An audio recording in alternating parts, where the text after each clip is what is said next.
warahmatullahi wabarakatuh. Halo anak-anak, bagaimana kabar kalian hari ini? Alhamdulillah, semoga kita semua dalam keadaan sehat ya. Nah, sebelum memulai pembelajaran, Ibu akan mengecek kehadiran kalian dahulu nih. Kira-kira hari ini ada yang tidak masuk gak ya? Alhamdulillah, hari ini masuk semua ya. Oke, baik. Sebelum memulai pembelajaran, alangkah baiknya kita berdoa terlebih dahulu. Berdoa menurut kepercayaan masing-masing, dimulai.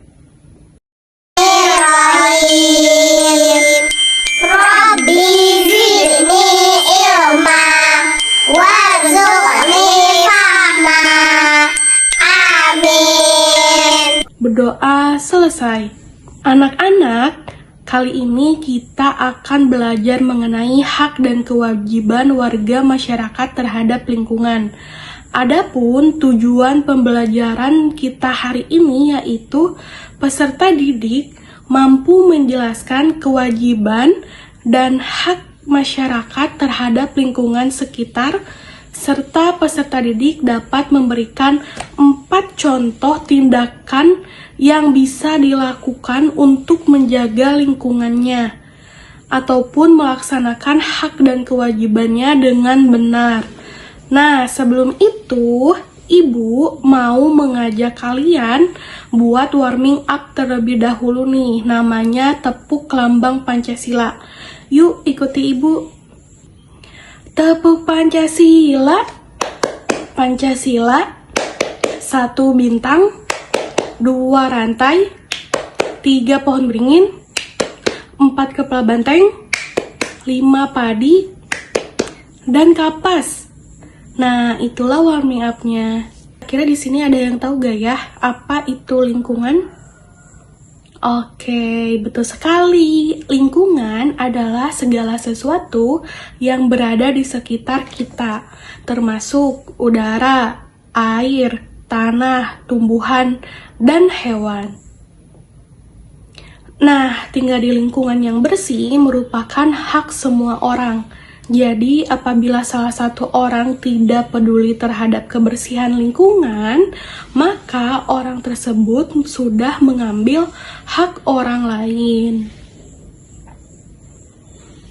Nah, di sini ada hak terhadap lingkungan atau hak warga masyarakat terhadap lingkungan. Yang pertama, hak untuk hidup di lingkungan yang bersih dan sehat. Kedua, hak untuk menikmati udara bersih dan air bersih. Nah, sekarang kewajiban warga masyarakat terhadap lingkungan. Yang pertama, kewajiban untuk menjaga kebersihan lingkungan sekitar. Kedua, kewajiban untuk tidak mencemari air maupun udara. Nah, di sini ada cara-cara untuk menjaga lingkungan. Yang pertama, pengurangan penggunaan plastik. Nah, gimana sih caranya mengurangi penggunaan plastik? Yang pertama, kita harus mengurangi penggunaan kantong plastik sekali pakai. Yang kedua, kita harus menggunakan tumbler atau botol minum yang dapat diisi ulang. Nah, selanjutnya, caranya yaitu menanam pohon. Yang pertama, mengadakan kegiatan penanaman pohon bersama. Yang kedua, merawat pohon di sekitar rumah dan juga sekolah. Nah, selanjutnya yaitu cara untuk pengelolaan sampah. Yang pertama, memilih sampah organik dan anorganik. Kedua, mengikuti program daur ulang yang ada di sekolah. Nah, jadi karena setiap orang berhak mendapatkan lingkungan yang bersih dan juga nyaman, ketika kita membuang sampah sembarangan, itu juga merupakan sudah mengambil hak orang lain. Oke, anak-anak. Sekarang, Ibu bakalan membagi kalian menjadi 4 kelompok ya.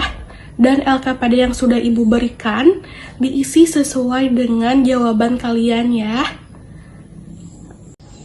Oke, baik anak-anak, karena waktu pengisian LKPD sudah selesai, di sini Ibu akan mengajak kalian untuk melakukan ice breaking terlebih dahulu nih. Jadi kalau semisalnya nanti Ibu bilang angka 3, 6, ataupun 9, kalian harus tepuk tangan, tapi jangan nyebutin angkanya ya. Nah, kalau semisalnya nanti kalian dapat angka 66 ataupun 33, ataupun angka yang sama, kalian tepuk tangannya 2 kali ya. Gimana, mengerti anak-anak Ibu? Oke, nah sekarang angka 1. Oke, udah bener ya. 6. Oke, sudah bener. Wah, hebat anak-anak Ibu. Kita kasih tepuk WOW dulu yuk. Kasih W, kasih O, kasih W. Wow, keren. Wow, keren. Oke, anak-anak, ice breakingnya dicukupkan terlebih dahulu ya. Selanjutnya kita akan beranjak ke presentasi kelompok 1 terlebih dahulu. Nanti sistemnya berurutan. Apabila bukan kalian yang sedang presentasi, boleh untuk menanggapi presentasi kelompok presenter. Wah, keren-keren sekali. Yuk beri tepuk tangan untuk kita semua. Nah, anak-anak, di sini Ibu mempunyai referensi dan Ibu akan menayangkan sedikit mengenai video materi kita hari ini, yaitu hak dan kewajiban terhadap lingkungan di sekitar. Lingkungan yang bersih merupakan hak bagi seluruh orang. Apabila ada salah satu orang yang tidak peduli terhadap kebersihan lingkungan, maka ia telah mengambil hak orang lain dan juga pastinya akan berdampak buruk bagi dirinya maupun bagi masyarakat. Oleh karena itu, kita harus menjaga lingkungan supaya tetap bersih, tetap sehat, dan juga tetap terawat agar seluruh orang menerima haknya dengan baik. Teman-teman, kita harus selalu menjaga lingkungan agar tetap bersih dan juga sehat. Jika kita tidak melaksanakan kewajiban tersebut, akan muncul dampak yang dapat merugikan diri kita sendiri ataupun masyarakat. Nah, dampak tersebut antara lain adalah kebanjiran ataupun lingkungan menjadi gersang. Kira-kira apa saja kegiatan kita yang berdampak pada lingkungan? Mari kita bahas bersama-sama. Yang pertama, membuang sampah sembarangan. Nah, pastinya kita sering ya melihat ada banyak sampah yang dibuang ke selokan, kali, ataupun sungai. Kira-kira selokan, kali, ataupun sungai itu merupakan tempat sampah atau bukan? Ya, pastinya selokan, kali, dan juga sungai bukan merupakan tempat sampah. Jadi, tidak seharusnya ada sampah pada ketiga tempat tersebut. Kira-kira ketika kita membuang sampah sembarangan, apa ya akibatnya bagi lingkungan? Nah, sampah yang kita buang secara sembarangan akan mengakibatkan selokan atau sungai menjadi tersumbat. Dampaknya ketika hujan datang akan terjadi banjir. Nah, dampak banjir ini bagi lingkungan adalah lingkungan menjadi kotor karena banyak lumpur dan juga sampah-sampah berserakan saat banjir surut. Selain itu, banjir juga dapat menimbulkan berbagai penyakit, diantaranya demam berdarah, diare, taber, dan lain-lain. Dan juga banjir akan mengakibatkan kurangnya ketersediaan air bersih. Nah, untuk itu, kita tidak boleh membuang sampah sembarangan, terutama di selokan ataupun sungai. Yang kedua, penebangan hutan secara liar. Nah, teman-teman, penebangan hutan secara liar juga dapat menimbulkan dampak yang tidak baik bagi lingkungan dan juga masyarakat. Nah, hutan yang gundul ini akan menyebabkan banjir dan juga tanah longsor. Tanah longsor biasanya terjadi di daerah tebing yang sudah tidak ada lagi pepohonannya. Untuk mencegah banjir, hilangnya tempat hidup hewan, dan tanah longsor, kita tidak boleh menebang pohon secara berlebihan.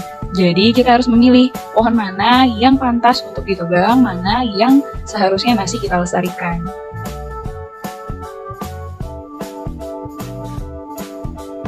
Nah teman-teman, kalau tadi kita sudah membahas apa saja dampak yang akan dihasilkan ketika kita tidak menjaga lingkungan dengan baik, sekarang kita akan membahas berbagai upaya untuk pelestarian lingkungan. Nah, contoh upaya pelestarian lingkungan antara lain, yang pertama, tidak membuang sampah sembarangan. Nah, tadi teman-teman sudah tahu kan, ketika kita membuang sampah sembarangan, apa dampaknya bagi lingkungan? Ya, nanti akan ada banjir, dan juga sungai ataupun selokan akan menjadi tersumbat. Lalu yang kedua, tidak merusak tanaman. Yang ketiga, tidak menebang pohon sembarangan supaya tidak terjadi banjir bandang ataupun tanah longsor. Dan yang keempat, melakukan reboisasi atau penanaman kembali. Setelahnya, kita akan bahas tentang contoh kewajiban melestarikan lingkungan. Yang pertama, kita mengajak masyarakat untuk membuang sampah pada tempatnya. Nah, teman-teman juga harus ingat, sekecil apapun sampah yang kita buang ke sungai, kali, ataupun selokan akan menimbulkan dampak yang besar bagi diri kita sendiri ataupun bagi lingkungan dan masyarakat. Jadi, jangan sampai kita membuang sampah sembarangan ya. Lalu yang kedua, melakukan kerja bakti membersihkan lingkungan. Oke anak-anak, tadi kan kita sudah melakukan warming up, ice breaking, udah pematerian juga, udah presentasi juga, udah menyimak juga. Sekarang ibu minta 1 atau 2 orang untuk menyimpulkan mengenai pembelajaran yang sudah kalian dapat hari ini. Gimana, ada yang mau? Oke, silakan maju ke depan, Rena dan Rani. Oke, terima kasih ya. Nah, sekarang ibu ingin bertanya kepada anak-anak semuanya. Gimana pembelajaran kita hari ini? Seru? Alhamdulillah, apakah ini pengalaman yang baru bagi kalian? Oke, semoga pembelajaran kita hari ini dapat bermanfaat ya. Nah, sebelum ibu menutup pembelajaran, kita harus berdoa terlebih dahulu nih. Berdoa setelah belajar dimulai. Berdoa selesai. Terima kasih atas perhatiannya. Ibu tutup. Wassalamualaikum warahmatullahi wabarakatuh. Selamat berjumpa kembali di pembelajaran selanjutnya anak-anak.